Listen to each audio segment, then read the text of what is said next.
Ang ating kalayaan kay Kristo. Pinalaya tayo ni Kristo sa ilalim ng kautusan. Kaya manindigan kayo sa pananampalataya nyo, at huwag na kayong magpaaliping muli. Tandaan nyo ang sinasabi ko.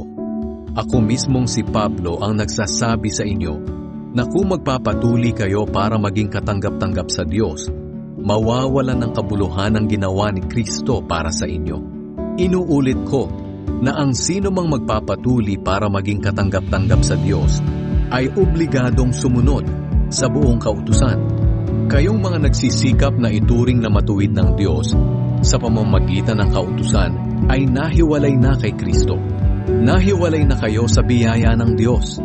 Ngunit umaasa kami at nananalig na sa pamamagitan ng banal na Espiritu at ng pananampalataya namin, ituturing kaming matuwid ng Diyos. Sapagkat sa mga na kay Kristo, walang halaga ang pagiging tuli o hindi. Ang tanging mahalaga ay ang pananampalatayang nakikita sa pamamagitan ng pagmamahalan.